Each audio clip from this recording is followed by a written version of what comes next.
highway at night is a world unto itself. For the lone trucker, it is a hypnotic, unending ribbon of asphalt unwinding into a vast and profound darkness.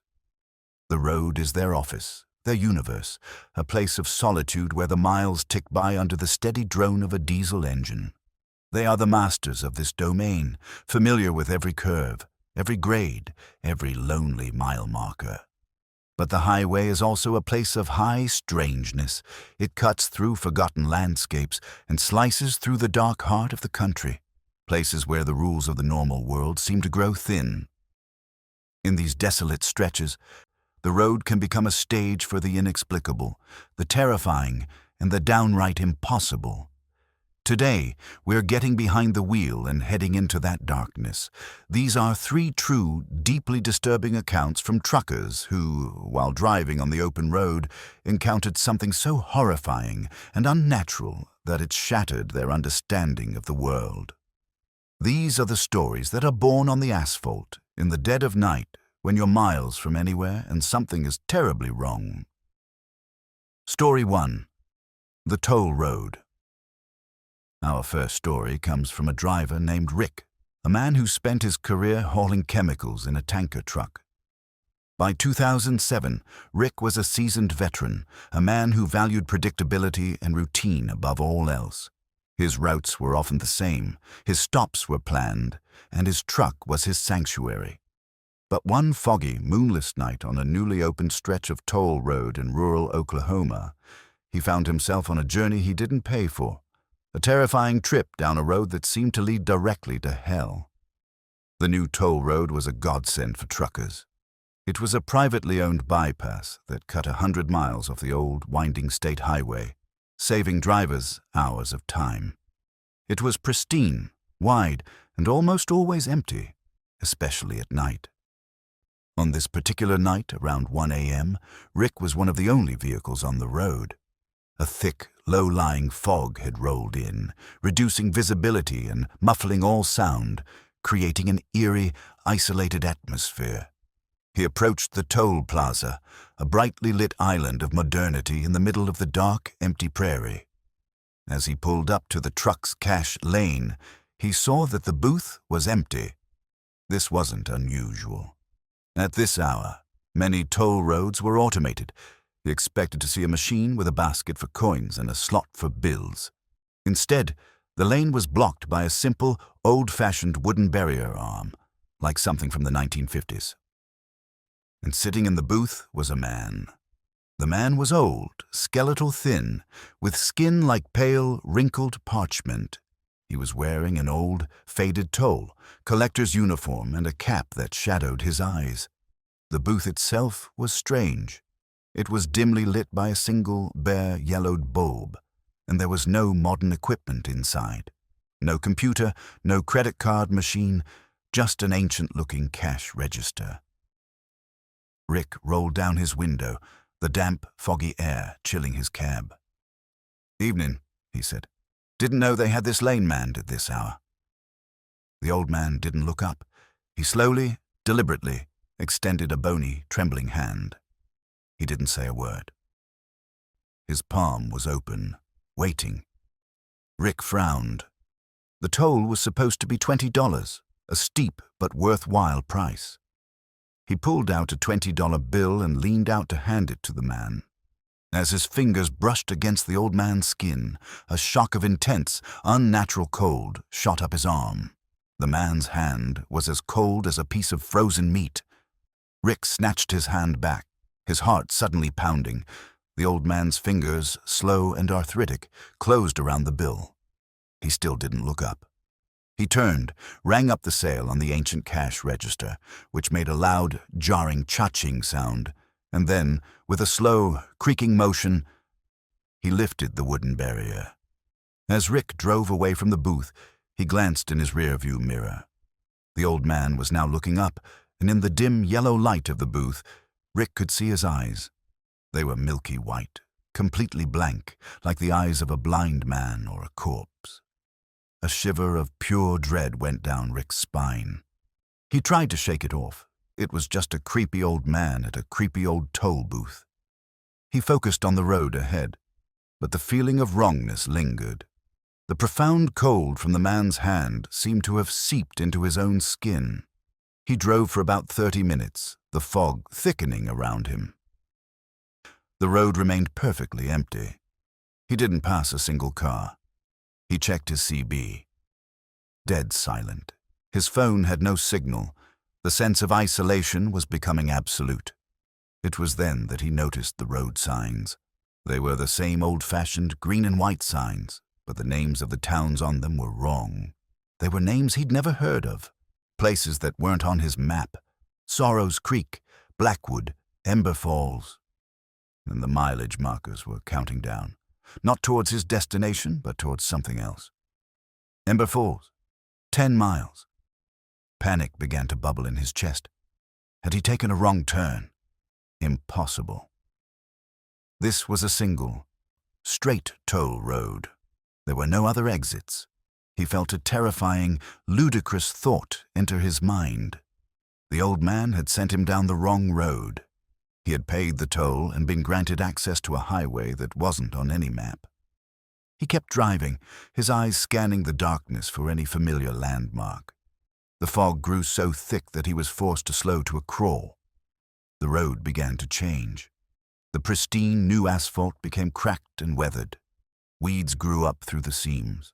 The bright, reflective lane markers faded and disappeared. He was now on an old, derelict road, a ghost of a highway. The mileage marker for Ember Falls, 1 mile, passed by his window. Up ahead, through the fog, he saw a faint, flickering orange glow. As he got closer, he realized with a jolt of horror what it was. It was fire. The town of Ember Falls was burning. He slowed his truck to a stop, staring at the impossible scene. Through the swirling fog, he could see the outlines of old-fashioned buildings, their roofs and walls engulfed in silent, slow-motion flames. The fire was orange and red, but it cast no heat and made no sound. There were no sirens, no screams, just a completely silent, ghostly conflagration. He saw the shapes of old cars, models from the 40s and 50s, parked along the burning streets, also consumed by the silent fire. And then he saw the people. Silhouettes, dark and indistinct, were walking calmly through the flames. They moved like sleepwalkers, their forms passing through the fire without being burned. They walked down the sidewalks, they stood on their porches, they looked out of their burning windows, all of them trapped in a silent, eternal loop of destruction. Rick was paralyzed, a witness to a scene from hell itself. He was watching a ghost town burn. He didn't know how long he sat there, watching the silent, fiery apocalypse. It could have been minutes or an hour. His sense of time had dissolved. He was finally broken from his trance by a sound. A loud, jarring cha-ching, like an old cash register. It sounded like it was right outside his cab. He whipped his head to the side and saw him. The old toll collector. He was standing on the shoulder of the road, right next to Rick's driver's side door. His milky-white eyes were fixed on Rick, and his pale, wrinkled face was stretched into a horrifying, triumphant grin. He slowly raised his cold, bony hand and pointed down the road into the heart of the burning town. He was showing Rick his destination. This was the end of the line. This was what his $20 had bought him. A primal scream tore from Rick's throat. He stomped on the accelerator, yanking the steering wheel hard to the left, trying to turn the massive rig around on the narrow 2-lane road. The old man didn't move. He just stood there, grinning, as the truck's massive front bumper swung towards him. The bumper passed right through him like he was made of smoke. The truck jackknifed, the trailer screeching across the asphalt as Rick fought for control. He managed to get the rig turned around, his headlights now pointing away from the burning town. He didn't look back. He drove, his foot pressed to the floor, his eyes wide with terror, fleeing the silent, burning hell he had stumbled into. He drove for what felt like an eternity, the old, cracked road stretching on and on. Then, just as suddenly as it had changed, the road became smooth and new again. The bright white lines reappeared. His CB radio crackled to life. His phone chimed with a signal. He saw a familiar green and white sign. I-44 Junction, 5 miles. He was back. He didn't stop driving until the sun came up. He pulled into a busy truck stop, his body trembling, his mind shattered. He told another driver what had happened, expecting to be called a liar or a lunatic. But the other driver, an old-timer who had driven Oklahoma for decades, just shook his head slowly. "You paid the toll, didn't you?" the old man asked. "You paid the old man at the cash lane." Rick, stunned, could only nod. "You went down the wrong road, son," the old man said. "That toll road was built over the top of old Route 666, the Devil's Highway, and it was built right through the foundations of a town that ain't there no more. Town called Ember Falls. Wiped off the map by a chemical fire back in the 50s. Killed everyone. They say the road is a gateway, a toll road to hell. And the old man, he's just the gatekeeper, still collecting his fee." Rick quit driving that week. He sold his truck and never got behind the wheel of a big rig again. He had paid the toll and taken a detour into a nightmare from which he had barely escaped. He lives with the memory of the silent, burning town and the chilling knowledge that some roads don't lead to a destination, but to a damnation, and the price of admission is $20, paid to a dead man with milky white eyes. Story 2. The lights on I-17. The stretch of Interstate 17 that climbs from the scorching desert floor of Phoenix up to the high, pine-covered plateaus of Flagstaff is one of the most dramatic and desolate highways in Arizona. At night, the road is a winding black ribbon through a landscape of monstrous rock formations and deep, dark canyons. Our second story comes from this stretch of road, from a driver named Sarah, who, in 2012, witnessed an aerial phenomenon so strange and terrifying it defied all rational explanation and left her questioning the very nature of the sky above. Sarah was a dedicated, experienced driver, hauling produce and dry goods between Arizona and California. She was used to the strange, otherworldly beauty of the desert at night. She found a sense of peace in the vast, silent landscapes and the brilliant, star-dusted skies. On this particular clear, moonless night, she was making her way north on I-17, climbing the steep grade known as Sunset Point. It was around 2 a.m. and the highway was nearly empty.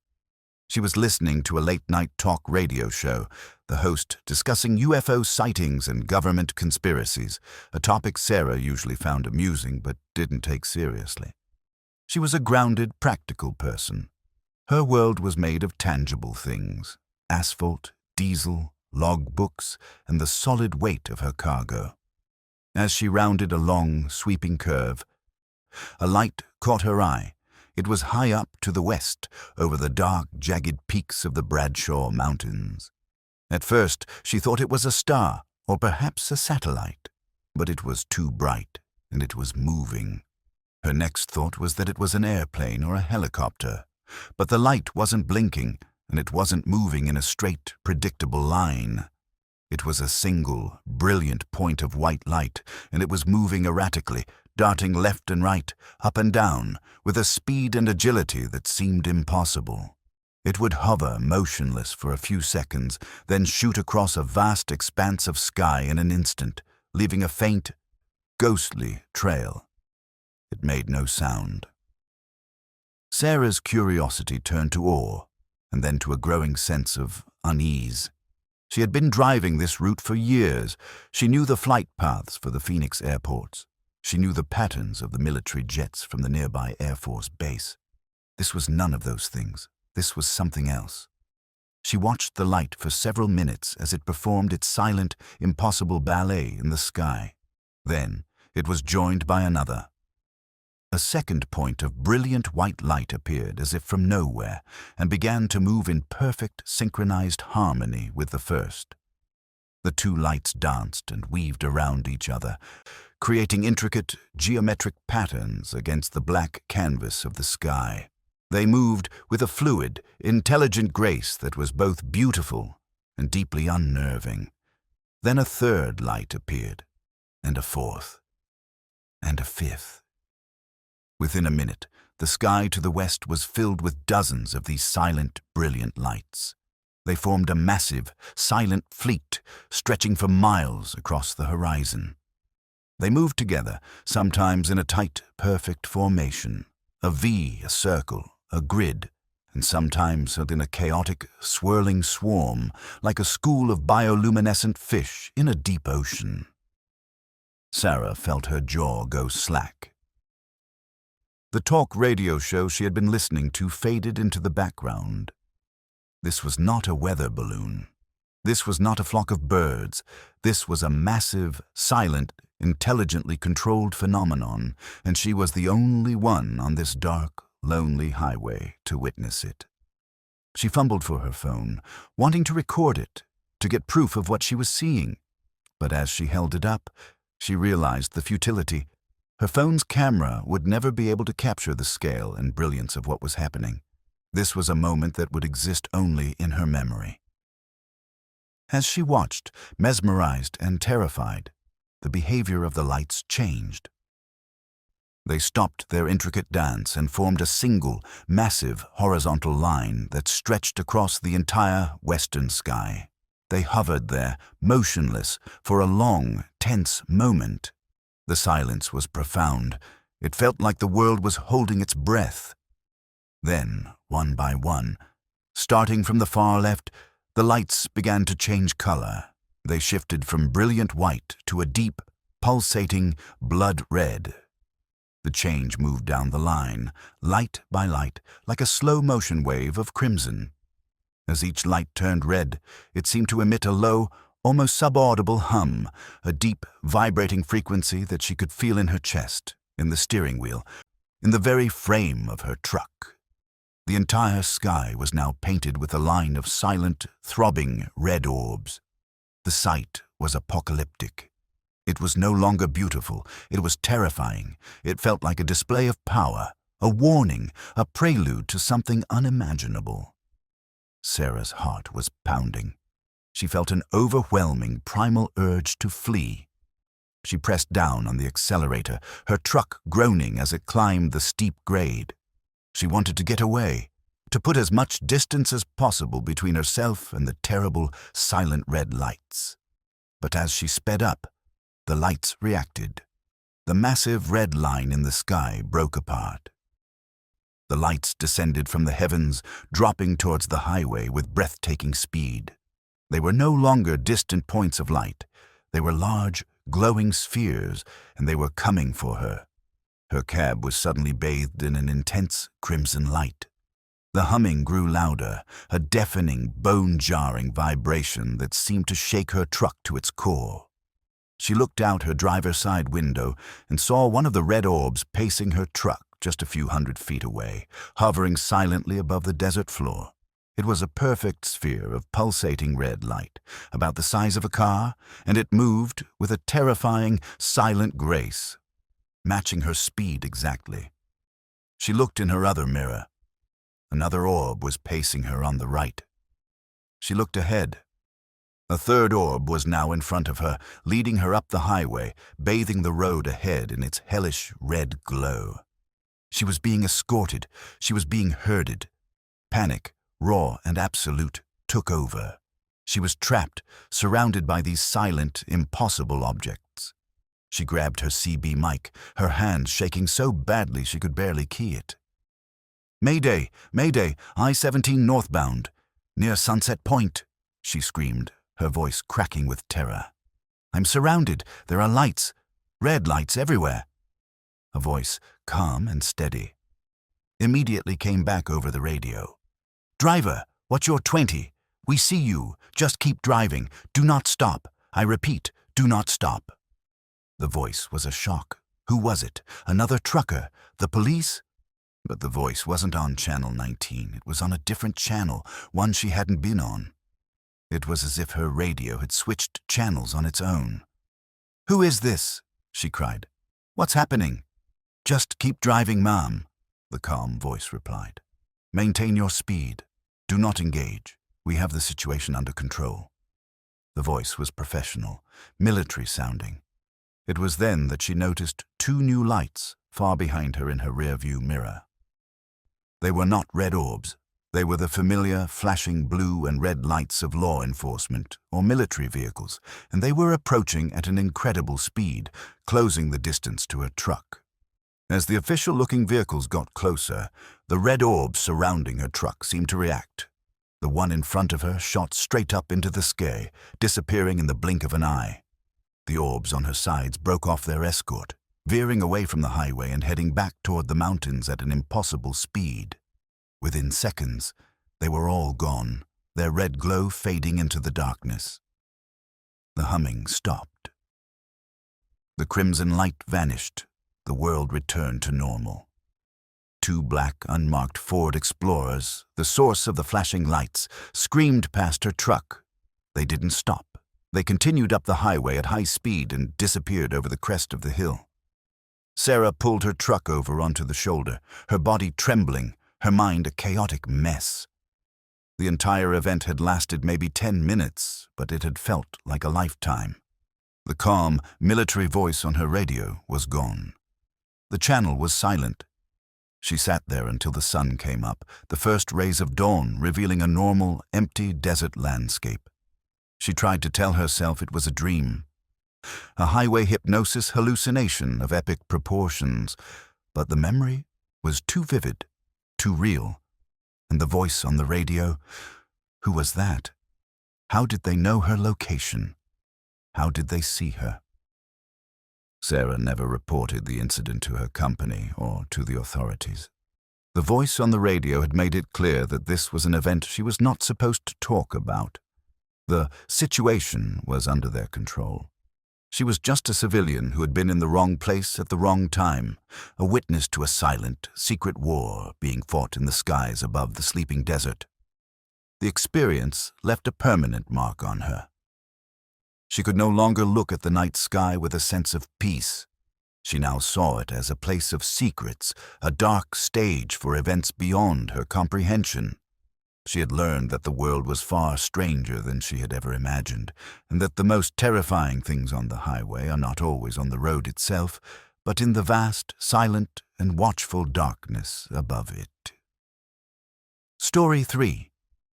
The Echo on the Bridge. Some places on the American road are soaked in tragedy. They are scars on the landscape, locations of horrific accidents that leave behind more than just twisted metal and faded skid marks. They leave an echo, a psychic residue of a moment of extreme terror and pain. Our final story is about one such place. It comes from a driver named Mike, a tanker hauler who, in 2016, had a terrifying auditory encounter on a lonely bridge in rural Alabama. An encounter that proved some warnings should always be heeded. Mike was hauling a load of non-hazardous liquid down a 2-lane state highway in the deep, swampy woodlands of southern Alabama. It was the dead of night, close to 3 a.m., and a thick, oppressive humidity hung in the air, typical for a summer in the deep south. The road was dark, narrow, and winding, cutting through a dense forest of cypress and pine. The air was alive with the sound of cicadas and frogs, a constant, high-pitched chorus that was almost deafening. He had been on the road for hours and was starting to feel the familiar drag of fatigue. He was looking forward to reaching the next town where he could pull over and get a few hours of sleep. According to his GPS, he was about to cross a large bridge known as the Black Creek Bridge. As he approached the bridge, his CB radio, which had been silent for the better part of an hour, crackled to life. The voice that came through was panicked, distorted by static. "Brake failure. I can't stop. Oh God, the bridge." The transmission was abruptly cut off, replaced by a loud, jarring burst of static and then silence. Mike's blood ran cold. It was a distress call, and it sounded like it was coming from a trucker who was right on top of him. He immediately grabbed his own mic. Driver, what's your 20? I copy a brake failure. Are you okay? There was no response, just the dead air and the chirping of the crickets outside. Mike slowed his rig, his eyes scanning the darkness ahead. The entrance to the Black Creek Bridge was just around the next bend. Had a truck just crashed on the bridge? He was the first one on the scene. He prepared himself for the worst, expecting to round the curve and see a horrific wreck, twisted metal, and fire. He rounded the bend. The bridge was ahead of him, a long, old iron trestle structure spanning a wide, dark, swampy creek. It was completely empty. There was no wreck, no fire, no other truck. The bridge was clear, its metal framework stark and skeletal in his headlights. Mike brought his truck to a stop at the foot of the bridge, completely bewildered. The voice had been so clear, so close. He was sure he was about to drive into a disaster scene. He tried the radio again. "This is Big Mike on Alabama State Route 21. I copied a distress call about a brake failure at the Black Creek Bridge. Is anyone on this channel? Does anyone have eyes on a wreck?" The radio remained silent. He sat there for a long moment, his mind racing. It must have been Skip, a freak atmospheric condition that had bounced a distant signal to his radio. The call could have come from hundreds of miles away. It was the only logical explanation. Shaking his head at the strange coincidence, he put his truck in gear and started across the old rattling bridge. The moment his tires hit the bridge's surface, his radio exploded with sound. It wasn't a voice this time. It was a cacophony of horrifying noise. The high-pitched squeal of locking brakes, the deafening sound of tearing metal, the explosive shatter of glass, and underneath it all, a man's terrified, guttural scream. It was a perfect, high-fidelity recording of a catastrophic accident, and it was blasting from his CB speakers at full volume. The sound was so loud and so sudden, it was physically painful. Mike yelled in shock, his hands flying up to cover his ears. The truck swerved as he instinctively recoiled from the noise. He fought to regain control, his heart hammering against his ribs. The horrifying sounds continued for about 10 seconds and then stopped, replaced once again by an absolute, ringing silence. He was now in the middle of the bridge, his truck stopped, his body trembling. This was not Skip, this was something else. The sound had been too clear, too powerful. It had felt present. It was as if the accident had happened right there, in that very moment, and his radio had somehow been the only thing to register it. He wanted to floor it, to get off that bridge as fast as he could. But he was paralyzed by a mixture of terror and a strange, morbid curiosity. What was this place? He forced himself to take a few deep breaths and then, against his better judgment, he keyed his mic one more time. "What the hell was that?" he whispered into the radio, not expecting an answer. But an answer came. A new voice crackled over the speaker. It was an old, weary voice with a deep southern drawl. "You heard it too, huh, driver?" Mike almost jumped out of his skin. "Yeah, I heard it. Who is this? What's going on?" "You just paid the toll for crossing the Black Creek Bridge at night," the old voice said, a sad, tired resignation in his tone. "You heard Jimmy." "Jimmy? Who's Jimmy?" Mike asked, his voice shaking. "Jimmy was a young fella, hauled logs out of these parts back in the 80s, the old driver explained. "Good kid, but he drove an old, beat-up rig, always complaining about his brakes. One night, just like this one, he was coming down that hill before the bridge. His brakes finally gave out completely. He keyed his mic to scream for help, but it was too late. He went through the guardrail right in the middle of the bridge. Him and his whole rig went down into that black water. They never even found the cab." Mike stared out at the dark, murky water below the bridge, a pit of ice forming in his stomach. "Ever since then," the old voice continued, "this bridge has been haunted. Not by a ghost you can see, by a ghost you can hear. They say Jimmy's last moments, that final, terrified transmission and the sound of the crash, was somehow recorded, imprinted on the air around this bridge. Most nights it's quiet, but sometimes, when a lone truck crosses in the dead of night the bridge, it plays it back. It's a warning, I reckon. Jimmy's last warning. Mike was speechless. He was sitting in the exact spot where a man had died in terror, and he had just been forced to listen to the man's final, horrifying moments. The distress call, the sounds of the crash. It was a residual haunting, an echo of tragedy trapped in a loop. "Get yourself off that bridge, son," the old driver's voice advised gently. "It ain't a good place to linger. Some say if you stay too long, you might hear the splash too." That was all the motivation Mike needed. He slammed his truck into gear and sped off the bridge, not slowing down until the rattling iron structure was miles behind him.